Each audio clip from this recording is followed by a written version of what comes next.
Welcome to Contractor Cuts, where we cover the good, the bad, and the ugly of growing a successful contracting company.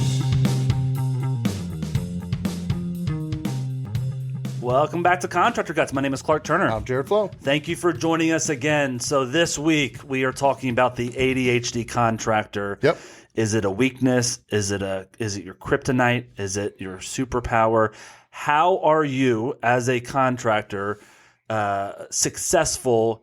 Not despite your ADHD, but by using it and utilizing it. It's also not just for contractors with ADHD. It's for those that deal with us. That's right. It's for the employees that have an ADHD boss. It's for a boss that is an ADHD employee. It's for the guy managing his subs that seem to be that way. And ADHD is a spectrum from the normal person who just kind of has some self-control / I get distracted, all the way through the hard time functioning, extreme hard time functioning on the scale. And it gets thrown around a ton because it's like, oh, I'm so ADHD. But the truth of it is, it is a real struggle that a lot of guys have that we see all the time. I was diagnosed in 6th grade, so early 90s. And so it was... And have been relatively successful. And have we'll see. Yeah. But it's something that for me, this is an easy podcast because I've struggled with this my entire life. It's been something that I've had to overcome in terms of how do I act the way that I'm not normally acting? How do I learn to grow and be better as a person, as a contractor, not fix it, but okay, this is my weakness. This is what I'm aware of that I'm not good at.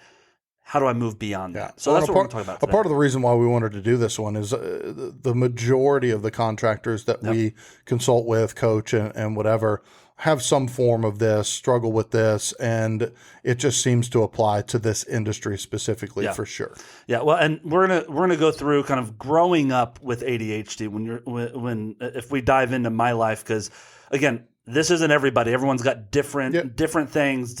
Someone could be fully diagnosed ADHD and operate differently than I do. But all I've got is my experience, and all you've got is your experience of dealing with me, right? And so we're raising awareness. Yeah. So a lot of stuff we say might not ring true. A lot of it might ring true with you. But for me, growing up, it was always something that I was put in a box of lazy, as disruptive, as if he would just sit down and shut up, then we can actually get work done. Yeah. And so my entire life growing up, I was put into that box. And luckily I had parents that were awesome that as early as 6th grade had me tested, had me going, not just testing to get medicine, but I went to a psychologist many times through middle school, working on it and that sort of thing. But a lot of people are missed in it. A lot of people have it and are just they are a lazy person, or they disrupt the class. We need to get them out of here. How do we manage this person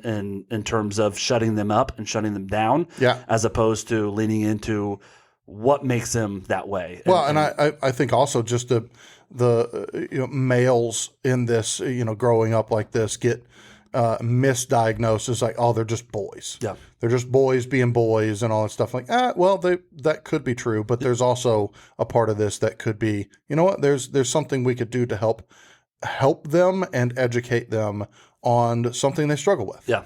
And it's funny. If you look at the industries that are high ADHD, in terms of people in that industry, I think there's two main ones. Construction industry, which we're in, and that's what we're talking about. Also, the restaurant industry, I think, has a decent amount, and both are because the educational system in America aren't built for us. It isn't built around supporting us, really watering the seeds of the strengths that we have. Instead, it's dealing with the weaknesses and how do we minimize those in the classroom. So, again, I can go on a 3-hour TED talk about the educational system and how ADHD people are missed, but that will be for a different for your podcast. TED talk. Yeah. We'll save that for the TED talk. So today we're going to run through, if you have ADHD or working with someone with ADHD, what is starting a company, why it works well, why guys are so successful in the construction industry with it, and then why it's so tough to turn the corner into growing your company. So there's a lot of aspects we're going to cover in strengths versus weaknesses. And so we're talking about, the kryptonite of it that will kill your company and hurt your company, as well as the superpowers that you have from it. And so the goal is in this podcast to see those, to know those, and then learn from those and really develop from there of, I don't need to work on creativity. Usually creativity comes with ADHD, but I don't have to time block to be creative. But I do need a time block when I'm looking at planning, prioritizing, task management, that sort of thing. So how do we do that? When do you lean into that? And really, how do you allow people around you to also lean into it too? So, and also the transition that comes with the growth of a business. Yeah, absolutely. So we're going to talk about kind of each level of growth in your company and how it works for you. So when you are starting a company, it is ready, aim, fire. There are 1,000 things to do. You do the best that you can to get it done. And where ADHD is a superpower is starting your company. For me, it was, I've got to do everything all at once. So I'm doing 9 tasks in the matter of 10 minutes. And it's this, then I got to do this, then I got to do this, then I got to do this. And I can transition really quickly. I can put things on the shelves and compartmentalize it really quickly. And I work best in chaos. So the more chaotic things are, the more I can just knock things out. And a lot of it is priority. What needs my attention, and how many fires can I put out? And so when you're going through it, the strengths that you have with ADHD versus the weaknesses, really the strengths shine bright when you're starting a company. Yeah, well, and a part of that is, I think the things that come at us when we're starting a business in the contracting industry are quick, in and out, things. They don't require a lot of time to get them fully baked. Right? It's just things that come at you, fires that are happening. Boom, I'm going to knock that out. I'm going to get that. I'm going to call that client and solve that issue. And it's quick things that you can pivot, from thing to thing to thing and get them solved pretty quickly. But they don't take a lot of sit down, focus, fully bake them all the way out. That's right. That's right. And when I'm running 5 jobs, one-man show, handling everything, there's only a certain number of fires that can come up with that. And I'm a great firefighter. I can put out any fire. I can think through. I'm critically thinking, we got to do this. We got to do this. Logistically, we'll fix this. And we can go through and get rid of those fires real quickly as they come up. And so we get in this mindset of, I'm just going to do everything I can. I'm going to do about 80% well on most things because I don't have time to do everything well.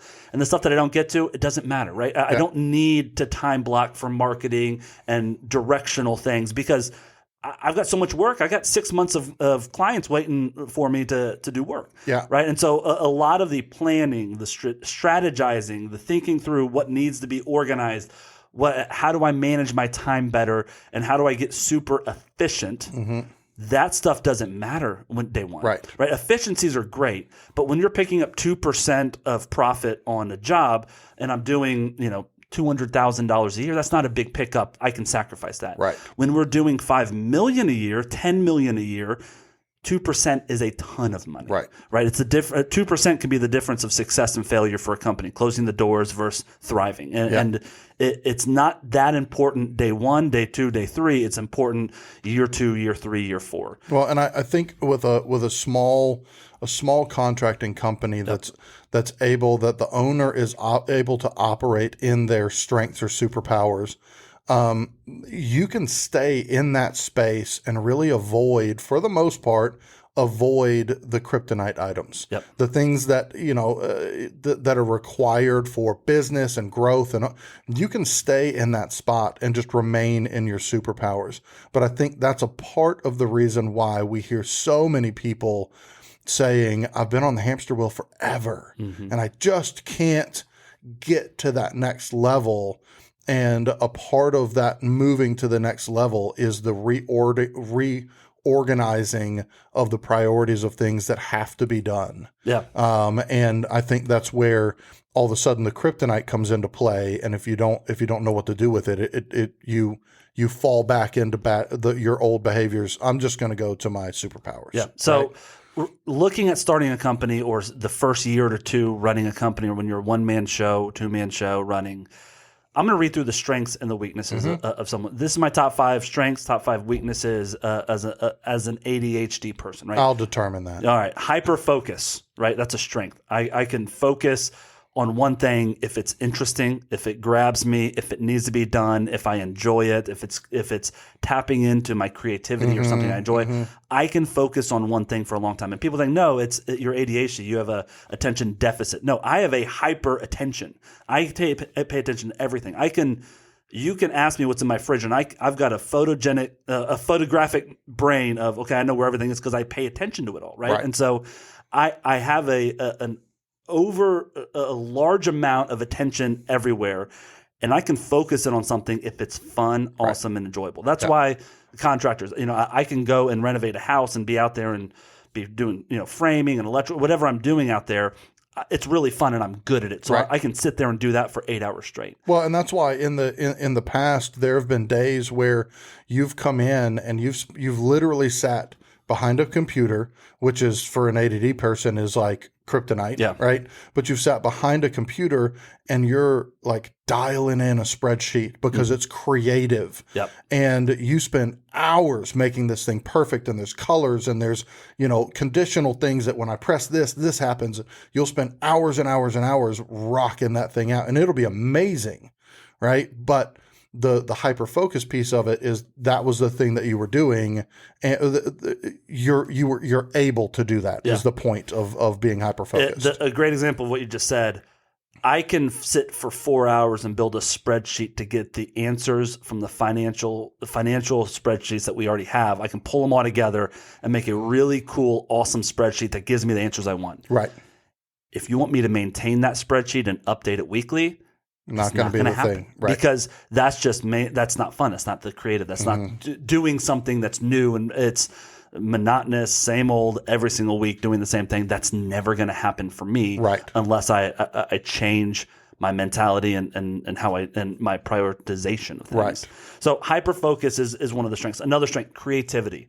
A lot of times, I don't know if this is nature or nurture, but a lot of ADHD people are high creatives. And that for me, I think it's because we always have to troubleshoot how to do things, and we always have to be thinking outside the box because we were born that grew up our entire lives having to do things that were hard for us and easy for other people. So I'm always looking at different angles, how to logistically do things differently, and the creative side of me allows me to just run wild and do that. I think for you, what I've seen in that is that you don't, when you walk into a room, you don't just see the room for what it is. You instinctually see what it can be. Number 3 on my list is multitasking. Multitasking is absolutely a strength of someone with ADHD. And when you're starting a company, running a company as a one-man show, it is the most important skill that you have to have. I have to be able to, while I'm putting paint on the wall, answer my phone to talk to a client. When I hang up, I got to reply to a text from a different client. And then I've got to also reply to a text for a crew and order them material and then get back to painting. That's easy. In and out, I can do that. That is a huge strength. And that actually gives you energy. Right. I mean, I see days now in our current life where there are multiple areas where you're having to be engaged in different companies, different areas in the company, and you'll have a meeting after a meeting after a phone call after a meeting after an executable that are all hour to hour and a half pivots. And you'll just boom, boom, boom, boom, boom, and knock those things out. And you're able to make those transitions very, very easily and quickly. And you're super energized by the end of the day by that. Well, and I was labeled as a procrastinator, and I still believe that I am a procrastinator. Right. But it's also something that procrastination is a killer until you're in that chaos. And it's like, okay, so this is the stuff that's rising to the top. I put that off. But if I have one thing to do today, that's going to get done at the end of the day, and I'm just going to do whatever I want to do, and then I'll finally get to that if I have to. Right. And so if I've got all these things to do, I'm multitasking. There's no time or space to procrastinate. It's, well, I got to get this done because I got to get this other thing done. So let's just do it. Right. Number 4, adaptability. Being able to move and adapt to situations. We've termed it. I'm good at running through a forest with my eyes closed and not hitting a tree. Yeah. Right. Like I can just go and we'll figure it out on the fly and we'll adapt to the situation. We'll handle it. Other people that I've surrounded myself with, named Jared, likes to have a plan and likes to chill. Let's not run yet. And I need to know where we're going before we go. What if there's a wolf behind that tree? Yep. Or my wife is also more like you and a lot less like me. But for her, it's like, that's not the plan. That's not what we just talked about. Why are we doing that? And I'm like, well, we got to do this. We got to do this. And we're going to change this. And it's more fun to go. I remember once I graduated high school. One of my favorite memories in my life is my dad, who is a planner, who doesn't like to deviate from, we got 7 days planned and we're going to do it down to the minute. Right. And for me, being ADHD, I'm just like, let's go have fun. Let's be crazy. We'll let's figure it out along the way. Let's figure it out. And I adapt to the situation. We'll figure it out when we get there. So after I graduated my senior year of high school, he took me to a trip to San Francisco and up and down the coast of California. And his gift to me was, we're going unplanned. We have where we're going to stay, and we'll figure it out from there. What a and good it was dad. What a good dad. hard for him, Yeah. but for me, it was like, Dad, I'm seen, right? Yeah. This is me. This is what I enjoy doing. And you'll never forget that for sure. No, absolutely.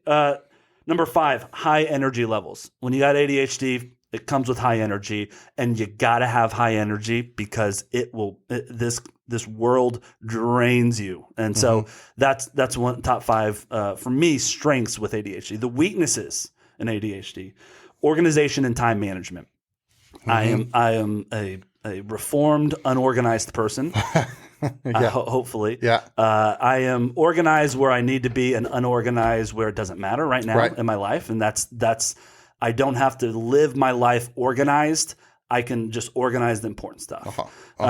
Time management as well. It's difficult, and those are skills I've had to learn that I still struggle with to this day. Attention to detail. If I care about it and it's fun, I'll have a lot of attention to that detail. But if I'm running and gunning, I'm changing, I'm adaptable to the situation, and I'm often a bull in a china shop, running things over. I don't see the details. I just kind of run and go, and it happens, and we'll figure those details out later. And then I leave people in my wake that are sitting there. Well, what about this? And we didn't think through this. And why don't you order this? And it's what I said earlier of like the fully baked. Yeah. There are, you'll pivot and run, boom, boom, boom, boom, boom, get a bunch of stuff done. Yep. But they're not fully baked all the way through. So it's done, but there's still more to be. There's still more that has to happen. But it's done enough for me, so I'm on to the next thing. That's right. Right. That's right. And that really kills you during your growth period. Yeah. And we'll talk about that in a second. Planning and prioritizing. The planning, prioritizing of anything, I'm not good at. Yeah. Right? I can sit down and plan something, but sitting and saying, okay, I have to do these things first because they are a higher priority, even though I don't enjoy them, has been a learned skill. That is not something that comes easily. Well, I think where I've seen that it's and where this applies to probably a lot of people is that you can probably plan and prioritize, but when something else comes up, that there's no accountability to that plan. Sticking to the plan, right? When it's like, oh, there's a creative opportunity. Somebody calls me for an estimate. I love creating estimates. I love talking to clients. I don't really like creating procedures and, running QuickBooks or whatever it is. I'm like, oh, estimate. Yeah. Right. And it's that sticking to the plan that's the most difficult part. Yep. And the fourth one is communication and collaboration. I don't want your opinion because I've already got a plan and we're just going to run after it. And if I collaborate with you, I can't just fly by the seat of my pants. Right. You want to know where we're going, what we're doing. I'll let you know when we get there. Right. Right. And so the collaboration and also the communication, not because I don't communicate well. If I'm communicating, I think I do it really well. It's the prioritization of, oh, they need to know this too. Well, that's the byproduct of the adaptability. Yeah. Right. I'm running and gunning. I know where we're going. Yeah. The people around me need to know how we're getting there, but it does. We're going there, and we'll pivot. I'm like, well, what am I supposed to be doing? How am I supposed to? It's. I'll let you know when we get there. That's right. Yeah. It's the communicating of that will fail. And also, for me, and I know a lot of contractors with the communication side of. I know where we're going. I know the path we're going. I don't know every step we're going to take. So if I try and communicate it, I'm going to be wrong, or you're going to hold me to something that I don't want to be held to because I might get there a different way. Right. And so it's almost self-protective of I'm not going to communicate, not because I don't want to communicate, but I don't want to be held to that because I might change direction. I don't want to be held to communicating inaccurate things because I can't. I'm not going to pin myself in. Yes. I'm going to go to this job site, then go to Home Depot, then go to this other job site. And then all of a sudden I'm driving. I'm like, well, why don't I hit Home Depot first and then the other job sites? Right. Well, logistically that makes the most sense. But I also promised the crew that I was going to show up, and I'm now 2 hours late. Right. Because I went to Home Depot first instead of going to their job first. So stuff like that is where the balls are dropped. And the last one is task completion and follow through. That stands on its own. Sure. We are good at the first 90%, and the last 10% takes about 90% effort. Right. And so it's really good at getting things going, getting things off the ground, starting projects, doing the stuff that's fun. It's the follow through and completion of what I started that is the most difficult part through today. I mean, every day that's a struggle. That's one of my biggest ones. Yeah. So, well, and I think if I look at these two lists and I were to look at kind of an overarching theme, I think the strengths fall into reactive running. Yep. I'm great at anything reactive that comes at me. The firefighter mentality of like, I'm good at adapting. I'm good at, moving and shaking and going from different place and task or multitasking. I'm great at that reactive running, which at the beginning of a business is everything. Yeah. Right. But being proactive is the more difficult one because I have to have forethought of where I'm going, and I have to plan my way to be proactive. That's the only way to be proactive is that I'm anticipating where I'm going. I'm anticipating what's going to be needed. And that falls into the kryptonite side of making a plan, following through. Again, you talk about the follow through. If there's something that's in front of you that I've asked you to do, hey, will you do this thing? You have full intent. Yes, I'll get that done. Yeah. But then your adaptability and multitasking, some other things come up that are reactive that fall more into the creative or desirable things. You're not going to not do it because what I said wasn't valuable. It was this other reactive things happened and I just ran that direction. Yep. Right. A great example of what you're saying. I can sit down and write out a procedure that we have to follow. For this company, this is what we're going to follow. This is how you do it every step of the way. And I can go high detail, deep dive, hyper focus in exactly the process that we have to follow on a job site. I can write that out in my sleep and I enjoy it and it's fun. This is what we need to do. Do I follow it? Never. Right? That's the struggle is I know what we should do. I'm not, but because I'm creative, adaptive, and good at multitasking, on the fly, I'm going to be super efficient. So it's a waste. I'm not going to upload photos. I know I got them on my phone. I'm going to keep going. Why would I put those into the software? Which is counterintuitive to growing with hires. Yes. Right. And it makes complete sense. I've created the process that I expect everybody to do. Yep. But I'm the boss. Yeah. I own this company. I don't have to follow those things. Yep. And that it trickles down to the company and eventually trickles down to the future leadership of the business. Yep. Right. And so that's exactly the thing of like, you've had to work really hard of, I'm going to create these, but I'm also going to follow those because I understand on the short term, the value of me showing other people the way. Yep. And so because of that, when we're looking at the life cycle of a growing company, you start a company, you're running and gunning. I am the firefighter, and there's only enough fire. There's a limited amount of fires that I can fight myself, and so we can handle it, and we can keep growing. And I'm going to hit my ceiling of how many fires I can be fighting. But all the processes are done. Every job is done differently because it's in my head. Yeah, I order the materials, I do my estimate this way, I do that. But I'm always firefighting and just problem solving from different angles, creatively for sure, but it's different every time. I created a new way that I'm going to do this, and this way I'm going to do this. Oh, that's more efficient to do this. Let's do it that way. Well, for you, let's do it this way.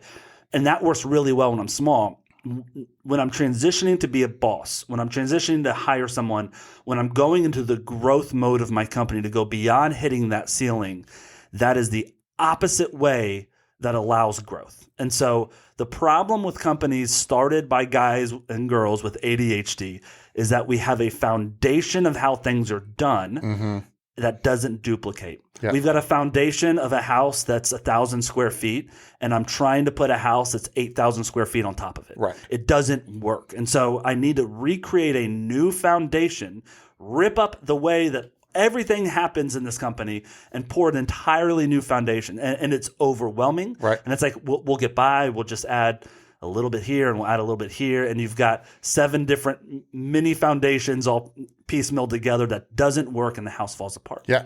Right. So that's the biggest issue with why it's so hard for GCs, especially with ADHD, to go from a one-man show to growing to the next level. And so walking through that, how we lay that foundation differently and how we tear it up. That's what Alliance does. Right. Whether you're ADHD or not, this is the foundation you've built. Let's look at that. Let's change how that works. It's tough. It's difficult because if it made sense to you in your brain, you would have done it that way in the first place. But let's take that foundation and lay a larger foundation for the size of house we're about to build. Let's not lay foundations as we build a house. Let's lay the whole foundation of exactly how this is going to be built and what's going to hold the structure of this company together. And let's do that the proper way now that we're going to get big. So the bigger companies are, when they come to us, the more excavation we're doing and demo of that old foundation, and it's tough. Yeah, man, it's tough. So I've got some solidified concrete in the wrong way. Yep. So when you're transitioning to a boss, and growing your company to the next level, let's not talk about the strengths. We know what your strengths are, and continue that.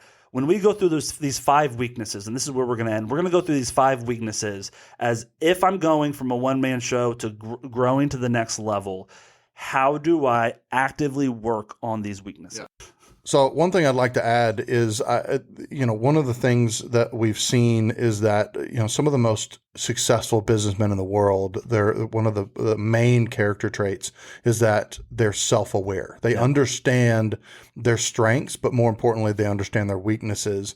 And by nature of that, they're honest with themselves about that, of like, you know what, this is never going to be a strength of mine. So I'm either going to do one of 2 things. I'm going to surround myself with people that complement and help me with the things that I'm weak at or are better at it than I am. Yep. Or they realize that there are some things they need to put into place to help them execute the things that they're weak at, whether it's reminders or notes or whatever it is. So one of the biggest things that you need to understand is that for you to grow into the next level of business, these things that are your weakness are going to become the things you have to be able to know how to do, or they have to be executed. So be honest with yourself about, these are things that I struggle with, and I'm just never going to be good at it, but I've got to be better at that. Yeah. And along with that, for me, with my struggles with ADHD, one of the best things my parents ever did for me is that psychiatrist that I went to in middle school, because I didn't just get diagnosed and be put on Ritalin as a kid.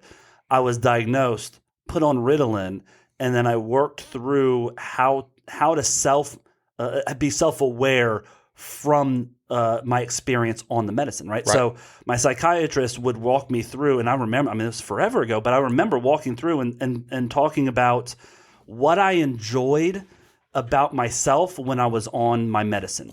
What did I do well, and what was just like jaw-dropping that I could do when I'm on medicine. And so I'd start getting this awareness of how I was acting on medicine, and be like, okay, so I can do that. I am capable. I did when I was on that medicine, and I'd start working on doing it off medicine. Yeah. And so we're not going to go into what medicines and how often and all that stuff, but I love that. It's a self-awareness thing of like, okay, I can do this stuff. It's harder for me to sit down and do it than it is for someone who's naturally not the same as me. Right. But that doesn't mean I can't do it. It's just self-control and learning and being aware. So we're going to cover the 5 weaknesses again, but we're going to talk about those 5 weaknesses in the transition of now I'm a boss, now I'm growing, now I'm going to the next level. Right. This is how I make these weaknesses strengths. Yeah. And you got to do that now. We've said before, if you want to be a big company, you got to start acting like a big company. So even if you're a one-man show, implement this stuff today and start working on what we're about to cover today to get to when you're to be a big company. Yeah. Don't think, well, when I get there, I'll start doing that stuff. Yeah. Well, and that's one of the things that we'd recommend doing. Write these down. Yeah. Rate yourself. Yep. What is this something I struggle with? And if it is, how do I overcome that? What are some things that I can put into place that work for me to be able to execute that thing? Yeah. So if this was a workshop, we'd go through these one at a time. So let's do that. So number 1, organization and time management. If you are struggling with that, if you are less than an 8 on that, which most people really think that they're good at it because they do a lot. Right. But doing a lot doesn't mean you're good at time management. Yeah. Just because you worked 80 hours last week doesn't mean you're good at time management. It probably means you're not good at it because you had to work for 80 hours because you didn't get things done and you had to still go back and do it. So organization and time management. Jared, what would you suggest if I struggle with that and I'm not good at that and I'm trying to get to the next level?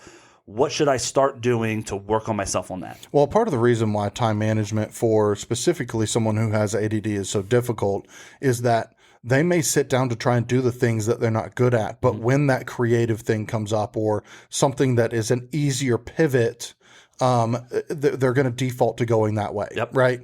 And it's a waste of time, but it doesn't feel like a waste of time because you're moving, you're doing, right? Yeah. And so I think the biggest thing is learning, and we start this with our alliance members when they align with us.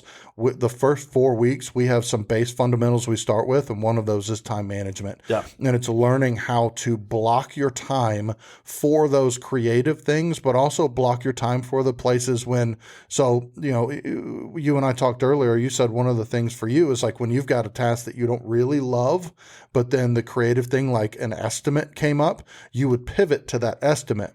Well, if you actually have time managed where on Tuesday mornings you've got 3 hours set aside to do estimates, when that thing pops up, you've got a place to put it. Yeah. Right. And it's like, you know what, I'm going to get to do that. Right. So time management and time blocking is a big piece of that I think is where we start with everybody. Yeah. And I think most people come in scared of that because it's like, well, I'm not going to live by calendar. Great. Well, let's live 2 mornings a week by calendar. That's it. That's it. That's all I'm asking for. Right. Well, and it's baby steps to get there. I said earlier in the beginning of the business, everything is reactive for the most part. But if you want to grow to the next level, you have to become proactive. Right. And the only way to do that is managing your time. That's right. Attention to detail.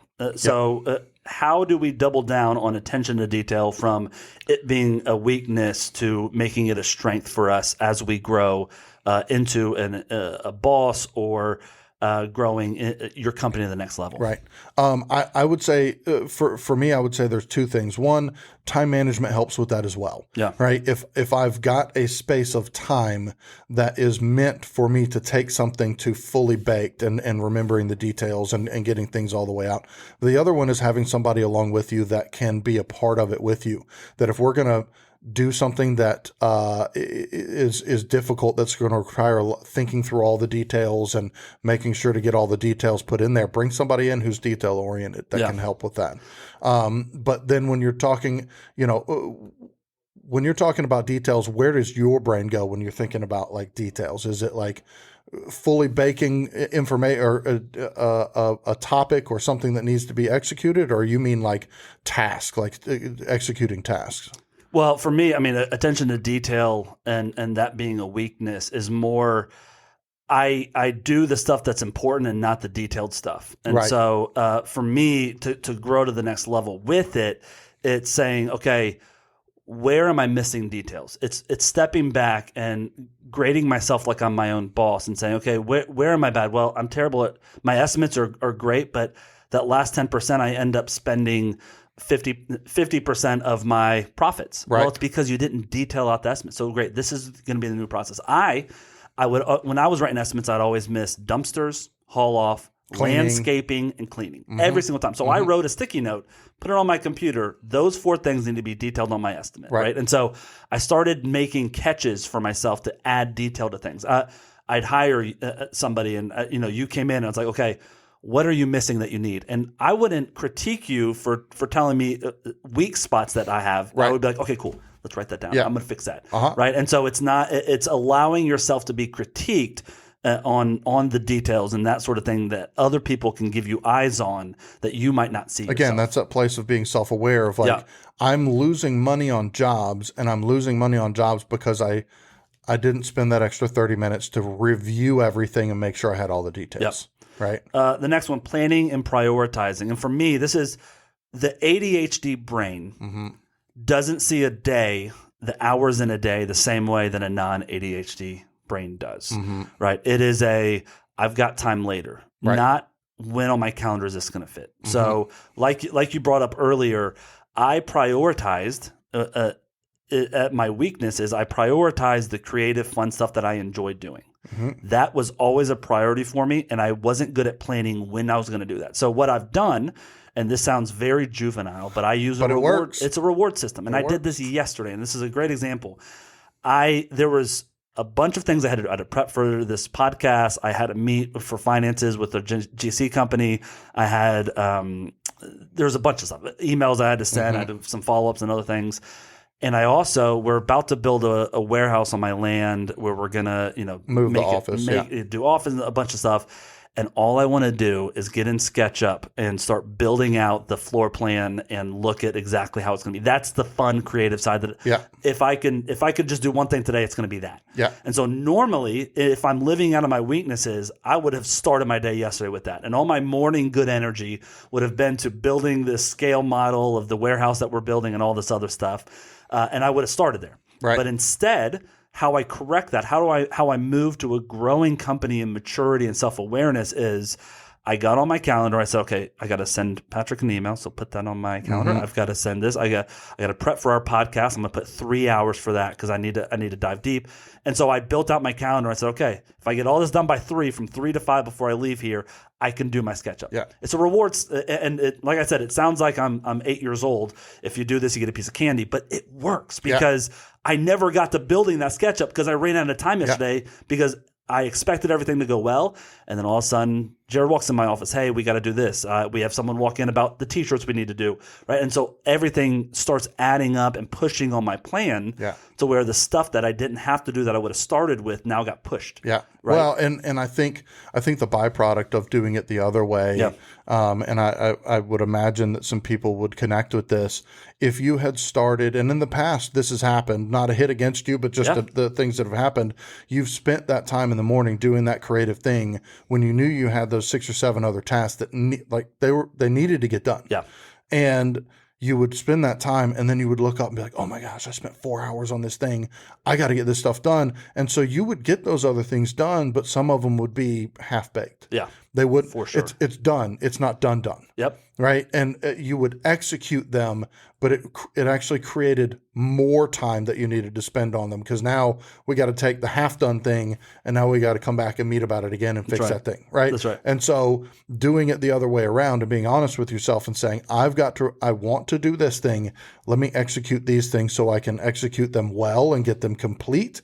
And then I can reward myself. Yeah. And like everything else we're talking about, it only takes a little bit of proactivity to think about this stuff. This isn't rocking your world to start implementing some of the stuff, to think about your day and stack your tasks with the things you love doing at the end. I'm going to get to that task. So I'm going to burn through this other stuff. It's not hard. It takes me 5 minutes in the morning to figure out what I'm doing today when I sit down. All right, number 4, communication and collaboration. Yeah. So again, this is being self-aware of, okay, I know that I'm bringing in people. I know that I'm not good at communicating the plan, but I am going to give Jared permission to raise a flag on me. And again, that's on all of these. But with that, it's when do you feel missed? When do you feel like I'm just running too fast and not thinking about what's going on around me? Yeah. And giving you that permission to say that, to raise that flag. And my wife and other people around. It's funny. I committed to my wife last week. I'm not going to start any more companies this year. Not this year. Yeah. I need, and I hold me accountable to it. Again, that's not really communicating and collaborating, but again, It's I'm bringing people in and I'm committing to the plan. Yeah. And even though I won't want to stick to that plan, let's collaborate and we're in this together and we're committing to the same plan together. Well, I really do think, what you said is, I think really applies to this. I think this specific space is, as an owner, you're inviting accountability. Yeah. Because if you're growing, you're bringing on employees. Yeah. One of the most important things of having an employee is having them know and understand what growth and direction and where we're going and what's happening and how we're going to get there. Yep. Right. And especially if you're hiring people that are a complement to your weakness. Yeah. Right. Those people have to have and know a plan. Yep. And by nature of that, you've got to spell out the plan and put yourself in a box. Yep. For a period of time. And some of the ways that we've done that in the past is, I know you and I know your desire to create forward movement. And so what we've done in the past is say, we made this decision and we need to get to X place. And at this place, you can run and gun and create whatever you want. Yep. But until then, we have to, and here's the goals, here's the markers. And what that actually did for you is it did hem you into a box, but it gave you so all we have to do is create this forward movement in these decisions, and then I can do this creative thing. Yeah. So it's that same type of thing. It's just inviting people in to hold you accountable to that thing. That's right. That's right. Well, and that brings us to the fifth one, task completion and follow through. Yeah. Again, one of my best tricks with fixing this is Siri on my iPhone. Sure. This morning, a great example. I was supposed to follow up with one of our clients. Jared walked in yesterday. I was supposed to do that. That was on my long task list of things to do. Yeah. And I thought yesterday, I told him I was going to do it. Yesterday, I thought to myself, I don't have to, the follow up is, hey, let's have a phone call. And I didn't have time for a phone call yesterday. Right. And so I was like, I'll do it later. Yeah. This morning, you walk in and say, hey, did you follow up with that guy? And I said, oh, no, I didn't. And I wouldn't have ever thought of it again until you said that, right? And so the follow through, the task completion is always a struggle for me. So what I did immediately when you said that, when I've already forgotten it once, I hit my Siri button and I say, Siri, remind me today at noon to follow up with so-and-so, right? Yeah. And so I have a task written there. If I was sitting in front of my computer, I would have put it on my calendar. It would have been a 5-minute appointment on my calendar to call that person. Yeah. But I have a systematic way that when a task is falling through the crack, I can schedule it to do. Yeah. Right. And so I will get that ding on my phone, and now I got to have self-control to either do it or set it up again for later. But you've also invited your management team around you. Yes. You've spelled out, if you walk into my office and tell me blase, blase, blase, I will forget. Yep. It's not intentional. It's not that you don't matter. It's not that what you said is not important. Yep. It's if you come in and talk to me and tell me something you want me to do, I'm most likely going to forget. So send me an email. Or a text message. I have the self-awareness to know I need to get that done for Jared, so I'm going to flag it. So you've invited us to do that. Yep. And then if it doesn't get done, you've also invited us to come in and be like, hey, when are you going to get that done? Yeah. Harass me till it happens. Yeah. And it's. But that's being self-aware. Yes. Yeah. And it's inviting the people in around me to be like, I know I'm bad at this. That it's not an excuse. Yeah. But it is, you have full permission to come in and say, hey, you said you're going to do this. Did you do it? Right. I'm not going to be annoyed that you're micromanaging me because I'm not good at that. Yeah. And I've proven myself time and time again that I might not have done it. Yeah. And that's okay. That's just who I am, and that's what's going to happen. But at the same time, I'm going to work hard to not do that. And so when it does happen, it's an exception. It's not the norm. Well, and you're also aware of the fact that there's a fair amount of people now that depend on you executing something so that they can do the thing they need to do. Yep. Right. And so you don't want them to be, to have lack of productivity based on you not executing something. Yeah. So that's another reason why you've invited people into it. I have a tendency to forget. I don't want to, but if I do, remind me. Yep. That's right. So those are the 5 things that I'd say if you are looking to start working on yourself, if you are ADHD, if you have someone working for you, send this to them. But if you are that way and struggle with these 5 things, write them down and write one thing next to them, what you're going to do this week to start working on each of them.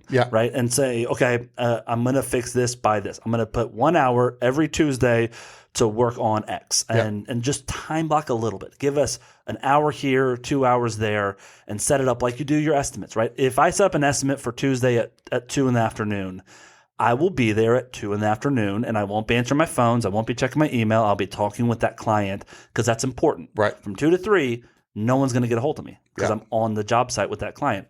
Do the same thing for yourself and your company. Agreed. From 2 to 3 on Tuesday afternoon, I'm going to have my phone off and not have my emails pulled up, and I'm going to work on time blocking for the rest of the week. Or I'm going to work on how I'm going to follow these processes better, how I'm going to start controlling this part of my life that is not that I struggle with, that keeps coming up as an issue. So well, and start there. I think if you are a manager or an owner and you don't struggle with this, but you have people that are working for you that you're constantly frustrated because they're dropping the ball or they're forgetting things, this may actually give you a perspective of understanding it's not intentional. They're not lazy.